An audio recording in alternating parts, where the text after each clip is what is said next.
This is Cramer's 3x3 rule, and it is very similar to the 2x2 rule that we learned in class. First thing I did was write down the coefficients. So, know the number of x's, the number of y's, and the number of z's. Then, I took those two columns and I rewrote them down over here.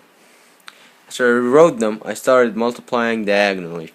When you multiply diagonally, when you're going from left to right, you put a plus sign in front of each number. And when you're multiplying from right to left, you put a negative sign or a minus sign in front of each number. And so, right here, you do 2 times negative 1 times 1 will give you negative 2. 1 times negative 1 times 1 will give you negative 1. Putting a plus sign in front of the number wouldn't change the value of it. So, yeah. And so 1 times 1 times 2 will give you a positive 2. And now that we're done, we can't multiply diagonally anymore. We go from right to left. And now, since we're going from right to left, we have to put a negative sign or a minus sign in front of every number. And so 1 times 1 times 1 will give you 1. But because you're multiplying from right to left, you're going to have to put a negative sign in front of it. So 2 times negative 2 times 2 will be minus negative 4. And 1 times negative 1 times 1 will be minus negative 1. The answer will be 3, and that was the determinant.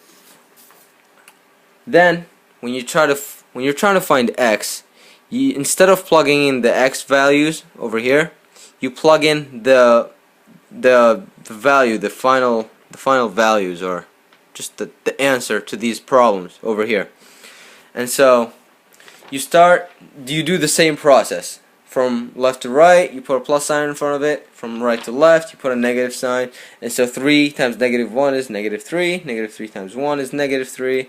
1 times negative 1 times 0 is 0. And 1 times 0 and 0 times 2 equals 0. So you only have negative 3.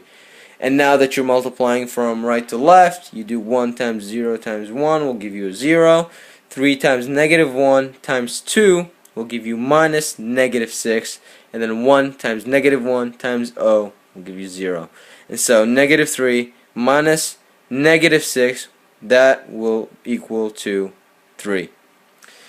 This is the determinant of x we just found.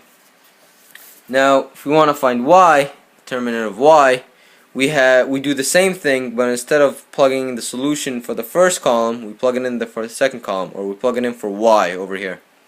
And so it would be, and we start when we do the same process. And so 2 times 0 times 1 will give you 0. 3 times negative 1 times 1 will give you negative 3, and 1 times 1 times 0 will give you 0. And then you go from right to left. 3 times 1 times 1 will give you negative 3. 2 times negative 1 times 0, 0, and 1 times 0 times 1 will give you 0 as well. And so negative 3 minus negative 3 will give you negative 6. And this is the determinant of y. Then we need to find the determinant of z. And so instead of plugging in the solution for x or y, we plug it in for z. And so 2 times negative 1 times 0 will give you 0. 1 times 0 times 1 is 0. And 3 times 1 times 2 will give you 6. And then going from the right to left, 1 times 1 times 0 is 0. 2 times 0 times 2 was 0. And 3 times negative 1 times 1 will give you minus negative 3. And that the answer will be 9. And this is the determinant of z. Then, to find out the actual value of x, y, and z, you divide basically every number or every determinant by every determinant. So determinant of x, determinant of y, determinant of z, you divide them by the original determinant, which is 3. And so to find x, you divide 3 divided by 3, which will give you 1, and that's the value of x. You take y, the determinant of y, which is negative 6, you divide it by 3, and that will give you negative 2, and that's the value of y. And you take the determinant of z, which is 9, and you divide it by d, which is 3, and that will give you 3.